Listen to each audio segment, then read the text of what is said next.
in aan muujino dareen walaac xambaarsan dareenkaasoo ah deegaanada koonfur galbeed oo dhibaatooyin aada u weyn yani kusoo food leedahay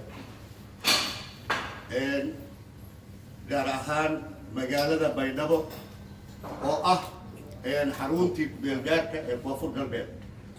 ayaa waxaa lagu soo daabulay ciidamo meel ay ka soo jeedaan iyo meel ay u jeedaan iyo ujeedkooda aan la aqoonin kuwaasoo hub iyo saanad loo soo dhiibay haddaba waxaan ugu baaqaynaa dhammaan dowladda federaalka golaha shacabka federaalka ummadda soomaaliyeed ee nabadda jecel iyo beesha caalamka waxaa dhibaatadan ciidamadan lagu soo daabulay magaalada baydhabo walaaca aan ka qabno waxa ay tahay in xasiloonidii iyo amnigii magaalada baydhabo ay faraha ka bixi rabaan magaalada baydhabo waxay ahayd magaalo nabdoon oo amnigeeda la isku haleyn karo ayay ahayd doorashooyin baa ka dhacay jirar badan baa ka dhacay wax dhibaato ah ay ka jirta male waxayna ka mid tahay magaalooyinka farakutiriska ah ee soomaaliya ee amniga ka jira waxayna ka amni fiican tahay boqolkiiba boqol magaalada muqdisho haddaba dowladda federaalka magaalada muqdisho ee 5 kilomitr ay haysato ayay amnigeeda sugi weysay ciidamada lagu soo daabulay magaalada baydhabo waxaa u baahan in lagu sugo amniga magaalada muqdisho aad ayaa naga xunnahay in yacni la rabo magaalo nabdoon in yacni dagaal laga abuuro haddaba dowladda haddii ay yacni amni daro ay ciidan usoo dirtay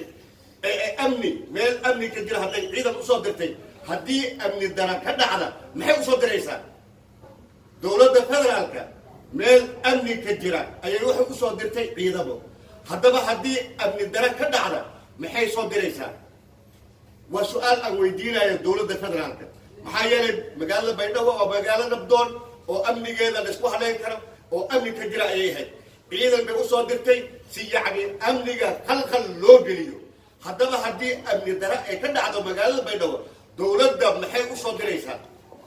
waa su-aal aan weydiinayo dowladda waxaan leeyahay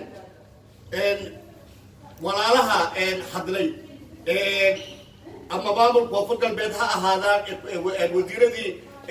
xilligooda uu gabaabsiga yahay ha ahaadaan ee koonfur galbeed ama musharixiintii hadlay ha ahaadaan waxaan leeyahay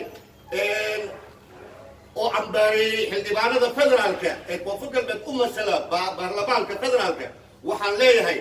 xildhibaanada federaalka ee koonfur galbeed u masala ee baydhabo jooga waajibaadkooda dastuuriga ee waaye sababtoo ah dadkii ay matalayeen ayaa ku nool magaalada baydhabo magaalada baydhabo waa deegaan doorashadii laga soo doortay waa inay la socdaan dhaqdhaqaaqa iyo wacyiga ay ku sugan tahay magaalada baydhabo saa darteed xaq ayay u leeyihiin in ay dhex joogaan magaalada baydhabo ayna yacni kala badbaadiyaan ummadda walaalaha ah ee yacni laisugu dhiibi rabo inay islaayaan marka waxaan leeyahay walaalaha mataqaanaa ee hadlay arrintaasi yacni arrin saxa ma ahan sababtoo ah xildhibaanada federaalka xaq ayay u leeyihiin waa deegaan doorashadoodii waa deegaankoodii waa meeshii laga soo doortay waa dadkii ay matalayeen haddaba ugu dambayntii waxaan leeyahay oo aan digniin u dirayaa shacabka ku nool koonfur galbeed guud ahaan gaar ahaan shacabka ku nool magaalada baydhabo waxaan leeyahay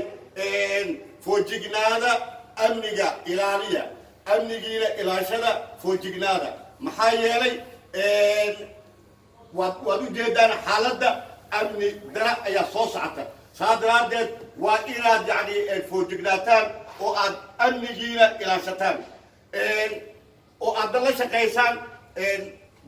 mataqaanaa ururada bulshada iyo hay-adaha amniga si yacni amnigiina aan khalkhal loo gelin sababtoo ah waxa meesha ku baaba'ayo waa maatidi waa hooyo waa waayeel waa ciyaal waxa meesha ku baaba'aya marka waxaan leeyahay amnigiina ilaashada ugu dambayntii dowladda federaalka waxaan leeyahay maamul waxaa loo baahan yahay maamulka la sameynayo maamul ay shacabka khaali ka yihiin inuu noqdo si shacabka berita ay ula shaqeeyaan balse yuusan maamulka noqonin maamul kufsada ee kursiga kufsi waa xaaraan diin muslim iyo diin gaalbo kufsiga waa xaaraan maxaa yeelay kursiga haddii juujuub lagu qaato wuxuu la micno yahay kursi la kufsaday saa darteed kursiga waa xaaraan kufsiga waa xaaraan marka waxaan leeyahay kursiga koonfur galbeed kufsi ma galo rabitaanka ummadda shacabka koonfur galbeed waa in la yeelaa rabitaan ayaa wax lagu maamuli karaa rabitaanka shacabka ha la dhegaysto hana la yeelo